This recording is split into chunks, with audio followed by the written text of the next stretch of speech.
Welcome, Luke. Thanks for joining us. Thank you. First question tonight is from Keith Smith.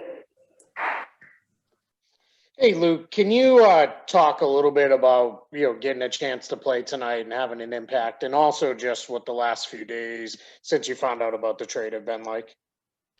Yeah. I mean, it was great to be on the court. My coach Stevens told me after halftime just to be ready. So, I was hoping to come in and be able to. They had Moses Brown at the rim a lot, so I'd be able to pull him out a little bit, and then I was just trying to guard the rim and keep him off the glass and stuff. Which it was a lot of fun, honestly, just to be able to play with this group of guys, like watching them in Milwaukee.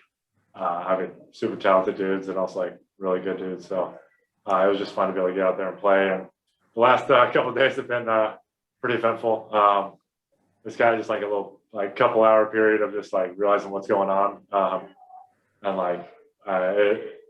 honestly, once I got over that little part of it, I was just really excited to come here. Boston's an awesome place and franchise that I've always liked, appreciated, and been watching. So it's really cool to be here to be able to play with these guys. They're super talented and good dudes.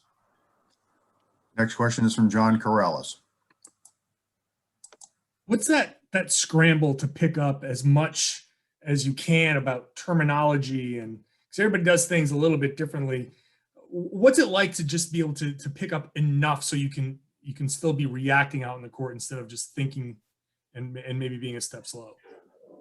Yeah, that's I feel like yesterday I was feeling like it would have been a little difficult, but just having another day. Honestly, a lot of the concepts and stuff just throughout my career are stuff that you know of and are aware of, and even plays a lot of the actions are pretty similar, and if not, I was kind of just, they gave me some video edits and stuff to be able to watch it, which was really helpful.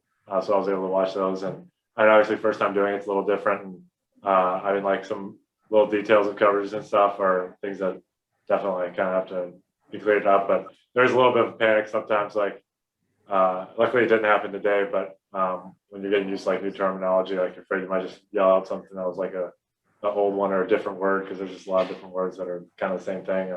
Luckily it didn't happen at all, because they also made it pretty clear, and I feel like we ran stuff that was pretty simple and clean, and they knew that I would know. So that was helpful too. Mark, And what? Go ahead, John. Yeah, sorry. On the defensive end, Brad mentioned your pick and roll coverage and everything, but sharing the floor out there with a Marcus Smart, who you get to see from the outside, but you don't get a chance to really know and play with. And what's that like, getting to know him just a little bit right now, and him kind of leading you through defensive rotations and stuff?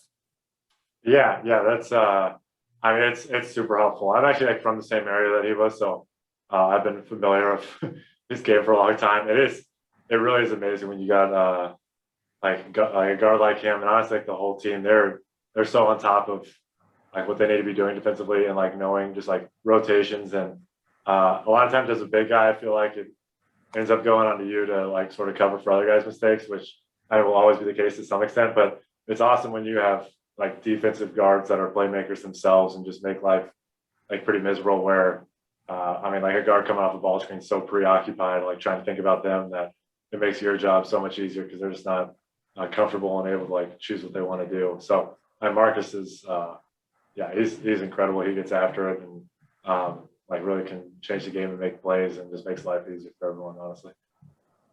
Mark D'Amico. Hey, Luke, when Brad was just out here, well, let me rewind. When a lot of people hear the name Luke Kornet, they probably think 7'2" shooter. But when Brad was just out here, he was saying that he's had his eye on you for a while because of your pick and roll defense. What does that mean to you that your coach now thinks that way of your defensive ability? And why do you think you are an effective pick and roll defender at your size?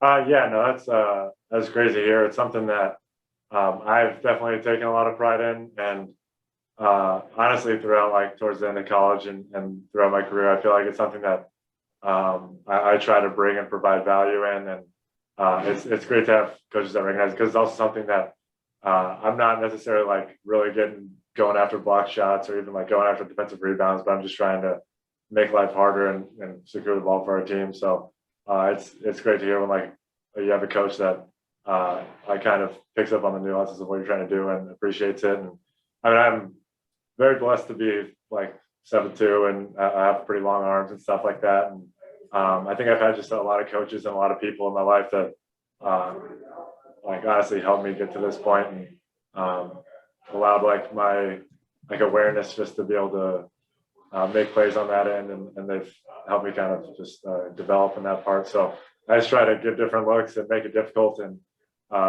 just at every second of the possession, just try to make them take a slightly harder shot, honestly. And I mean, that's pretty much all it is.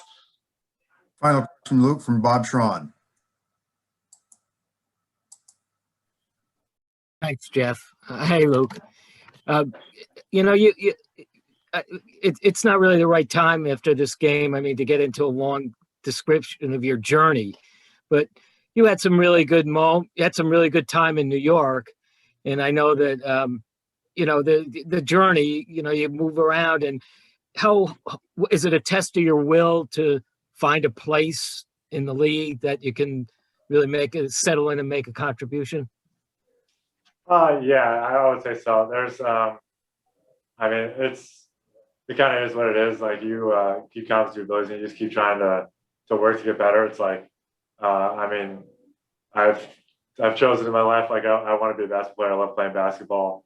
So really it's like not even too difficult because it's like you just love to play it. So like it just keeps pulling you out there, and like you want to keep going and you want to keep playing and getting better. And like there's going to be transitions and hard moments and good moments, and like you kind of know it's all part of it. But just being able to like play the game honestly is like a joy of itself, and it doesn't mean that it's always going to go well, but like just to be able to honestly compete against guys and to be able to play the game, the little nuances is something that I feel like I've always enjoyed. So like no matter what the situation is, just being able to be on the court kind of solves everything and makes it all better. Thank you for joining us. We'll wrap it up right there.